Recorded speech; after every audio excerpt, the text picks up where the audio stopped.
Dạ, xin chào mọi người. Lần đầu tiên là em xin xưng hô là tôi và các anh chị đang phù hợp với buổi thuyết trình hôm nay ạ. Cảm ơn lời giới thiệu từ anh Cường và cảm ơn câu lạc bộ kiến trúc sư trẻ Khánh Hòa và hội kiến trúc sư Khánh Hòa đã cho tôi cơ hội hôm nay được đứng đây để chia sẻ với anh chị về hành trình 2 năm qua. Một hành trình phát triển một sản phẩm mà tôi tin rằng nó sẽ thay đổi cách mà chúng ta thiết kế và hình dung về đô thị của tương lai.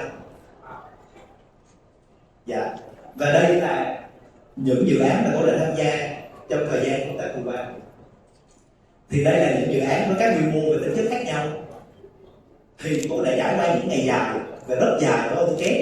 Tôi đã phải offset từng bộ nhớ đường, tôi đã phải fillet từng bỏ vỉ, tôi đã phải đếm hết thủ công từng diện tích lô đất.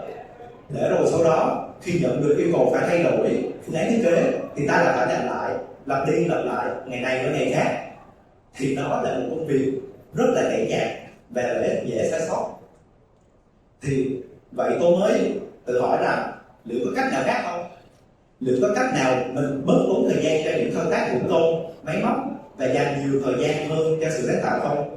Và câu trả lời là có, và nếu chúng ta dám tạo ra nó. Vậy tôi đã bắt đầu với những dòng nải đầu tiên với một mục tiêu duy nhất và đầy hy vọng, đó chính là giải phóng sự sáng tạo cho kiến trúc sư và quy hoạch sư. Và OpenANA được ra đời từ cái nhu cầu thực tiễn đó.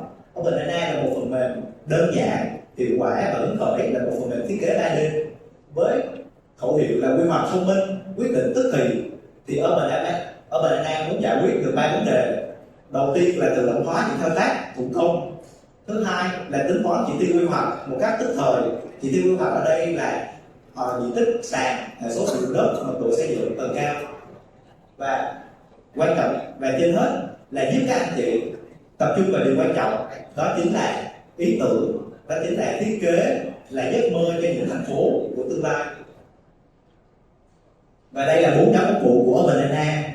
Ta có công cụ 1 là đường phố, công cụ thứ hai là lô đất và sử dụng đất, công cụ thứ ba là công trình, công cụ thứ tư là báo cáo chỉ tiêu quy hoạch.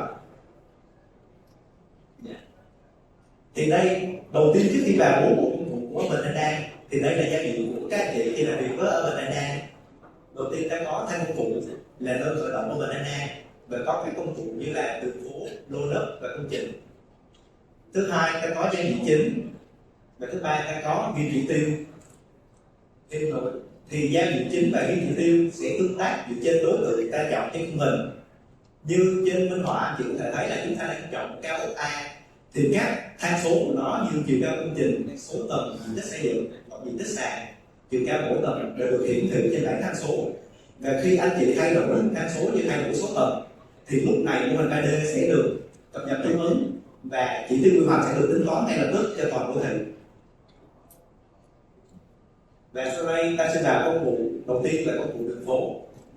Thì các anh chị có thể thấy là chúng ta đã vẽ một công cụ nó rất là gần gũi, giống như là công cụ Pentium anh chị đã quen trong Photoshop hay là Illustrator. Thì hiện tại ta đang vẽ đường với đường là 13 m để ta tính toán nó. Và đường sau khi ta vẽ đều có thể thay đổi loại đường. Như ta thay đường 13 thành 27 m và ta có thể đặt loại đường trước như ta vẽ loại đường 35 m. Thì các giao lộ trong phần mềm đều được tạo ra tự động và các đối tượng đều có thể tương tác sau khi vẽ. Đây là công cụ chỉnh sửa tương tác. Thì ví dụ ở đây là công cụ di chuyển đường thì anh chỉ có thể di chuyển nút đường, đoạn đường và lúc này các giao lộ sẽ được tạo ra tự động. Thì các đối tượng trong OpenANA đều tương tác được, có nghĩa là anh chị có thể thiết đặt cho nó tham số trước và sau khi vẽ. Chuyển đổi từ ghép thành đường, lô đất và công trình. Thì như trên hình họa là ta đã thấy ta mapping từ layer của AutoCAD thành các đối tượng của OpenANA, như ở đây là các loại đường. Thì với dữ liệu được nhập từ CAD, các anh chị có thể ứng dụng OpenANA ngay hiện tại với các dự án anh chị đang làm. Công cụ thứ hai là lô đất và sử dụng đất. Thì các lô đất trong OpenANA được tạo ra từ màn lưới đường khép kín, hoặc anh chị có thể convert từ SketchUp thành các lô đất trong OpenANA và ta có thể áp sử dụng đất để sau đó sẽ được dùng để tính toán chỉ tiêu quy hoạch. Tùy chỉnh sử dụng đất có nghĩa là anh chị có thể ngoài các sử dụng đất mặc định cho phần mềm, anh chị có thể tạo sử dụng đất tùy chỉnh như trên minh họa ta đang tạo với sự rất là văn hóa, sau đó ta thiết lập các đơn vị của nó như là tỷ lệ số phòng, tỷ lệ khách, tỷ lệ mật độ xe, và rồi ta sẽ áp vào các lô đất.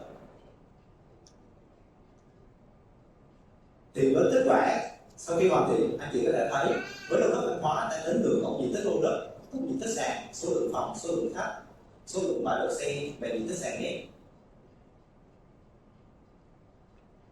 Và xin giới thiệu một công cụ thứ ba là công cụ công trình. Thì với tính năng đầu tiên là thiết kế tạo sinh, thì giúp các anh chị khám phá các phương án thiết kế và giúp tìm ra các giải pháp sáng tạo và hiệu quả.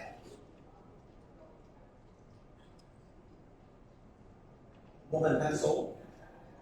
Với công trình của mình anh chị có thể thay đổi được mô hình bằng cách nhập tham số như ta đang thay đổi số tầng ở đây, hoặc ta có thể tương tác với các công cụ màn hình của SketchUp như là Scale, Move và Rotate.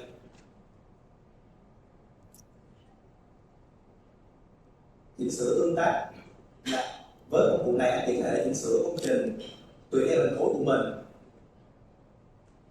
và với chế độ chỉnh sửa mặt bằng anh chị có thể chia cắt công trình, nhập khối công trình và có thể thiết kế công trình theo nhiều hình thái khác nhau.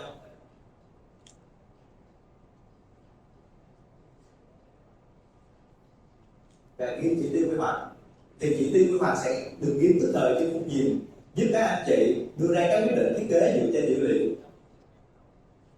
Và khung nhìn này sẽ được thay đổi với tương tác dựa trên đối tượng anh chị đang chọn.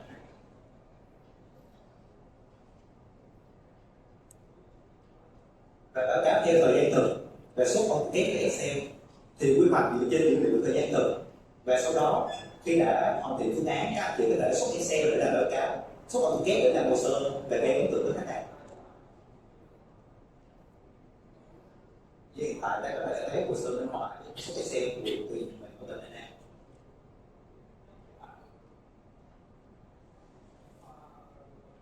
Và tóm lại các tính năng chính của MNA, đầu tiên là mô hình tham số, thì giúp việc đô thị nhanh hơn gấp 5 lần với thiết kế đô thị đa số.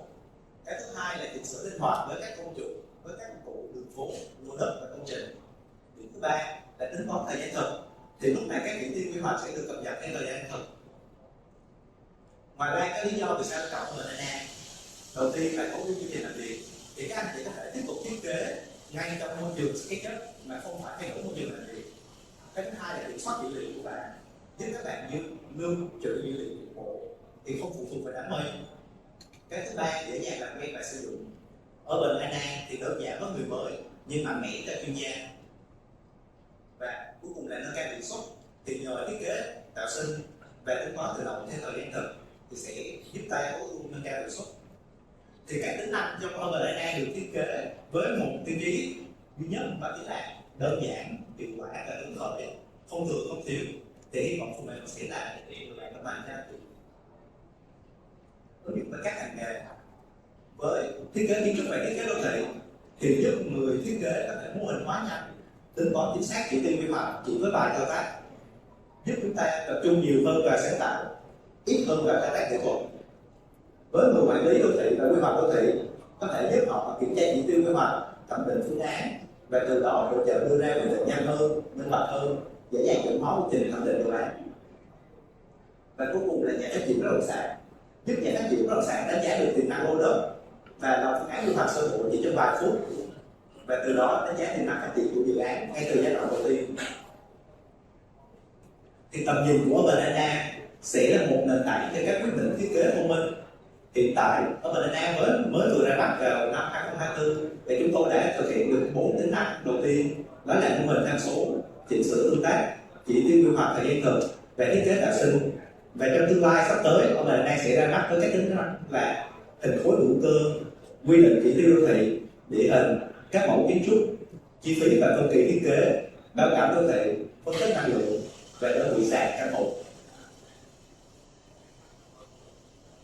Thì xin giới thiệu với anh chị là ở Banana đã được giới thiệu tại hội thảo SketchUp Lean và UI vào cuối năm 2024 tổ chức tại thành đô Trung Quốc. thì đây là một trong 8 bài thuyết trình tại sự kiện đánh dấu sự ra mắt của OpenAI tại thị trường Trung Quốc và hội thảo quy tụ các chuyên gia hàng đầu trong lĩnh vực kiến trúc và quy hoạch đô thị. để thảo luận về công nghệ BIM và AI. Và Urban Data thì giới thiệu là nhấn mạnh khả năng tối ưu hóa quy hoạch đô thị của trường BIM giúp nâng cao hiệu suất thiết kế. Và đây là chính sách giá của Urban Data. Thì Urban Data hiện tại đang phát hành với gói thấp nhất là cho một máy tính là 349 đô, và khi anh chị mua gói 2 máy tính chỉ còn 299 đô, và mua gói 5 máy tính chỉ còn 209 đô cho một máy. Thì ưu đãi là anh chị đang có cơ hội mua một lần và sử dụng chọn đời, nhận được tất cả các hoạt động, nhận các phiên bản chọn hơn. Và hiện tại mình đang tại cái lễ kỷ niệm 77 năm ngày kiến trúc Việt Nam, thì ở Urban Data có ưu đãi giảm giá chỉ còn 77%. Thì ở Urban Data có một cái quầy ở dưới mà anh chị liên hệ để bạn giá và tham gia cái game để mình nhận về lại. Dạ. Và đây là slide cuối cùng của Urban Data rồi. Thì tôi tin rằng với mỗi phần mềm được ra đời thì những đô thị sẽ được phát triển ngày càng tốt hơn, và Urban Data xin được là một phần tuy nhỏ bé nhưng chân thành trên thành tựu ấy. Thì tôi hy vọng các chị sẽ thích sử dụng Urban Data nhưng cách mà chúng tôi đã thích từ khoảnh khắc khi phát triển đến đó. Và Urban Data không chỉ là một phần mềm mà còn là một người bạn đồng hành, hiểu bạn, đồng hành với bạn, bởi vì chúng tôi đã trải qua những ngày tháng như bạn. Và cảm ơn mọi người đã lắng nghe. Hãy cùng nhau xây dựng nên những thành phố của tương lai. Và sau đây là trong chương trình này em có phần là hỏi đáp. Mời mọi người đặt câu hỏi, có thể chia sẻ cho em thêm những trải nghiệm của anh chị khi thấy ở Urban Data về các ứng dụng và workflow cái quy trình hiện tại của anh chị đang làm hiện tại. Vì Urban Data cũng có phát triển thôi, và nhờ sự đóng góp của mọi người Urban Data sẽ càng ngày càng lớn hơn. Dạ, thì đầu tiên em xin chia sẻ thêm một chút về cái tên Urban Data. Vì sao lấy tên Urban Data về? Đầu tiên là em còn một cái tên dễ nhớ, và cuối cùng là em đã nghĩ ra là Anna. Anna ở đây là thiên y Anna thánh mẫu, là chính là người chim gọi là bà Onaga đó. Thì em hy vọng lấy tên này sẽ được là cho mọi người trải nghiệm.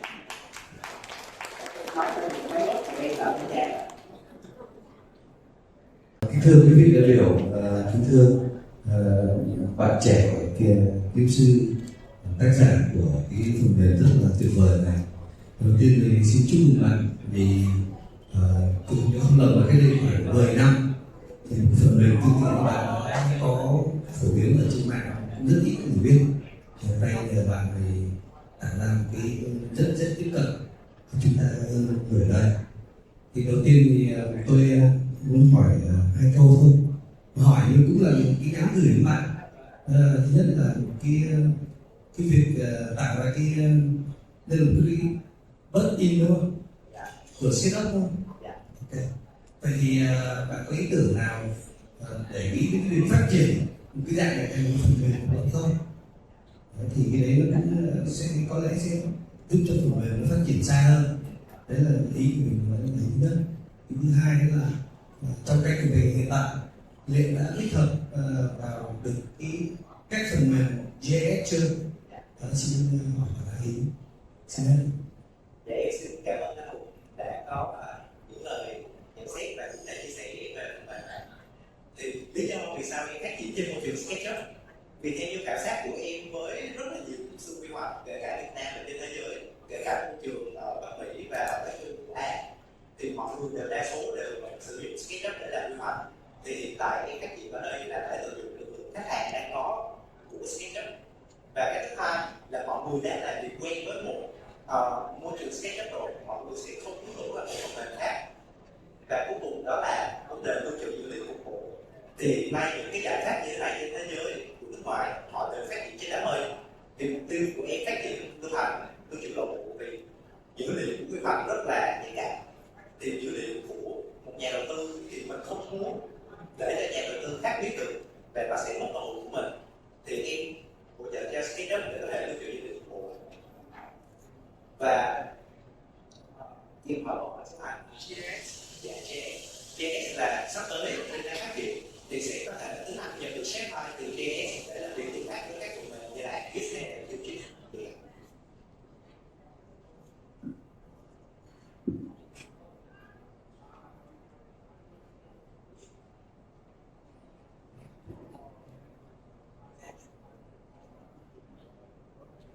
Nếu mà mọi người không có câu hỏi thì là em xin được tiếp tục chương trình chủ đề số 2 với diễn giả Trần Việt Anh Tuấn. Mọi người có câu hỏi hay thắc mắc thì em sẽ chờ ở ngoài buổi trưa. Hy vọng là mọi người sẽ liên lạc với em và chúng tôi. Em sẽ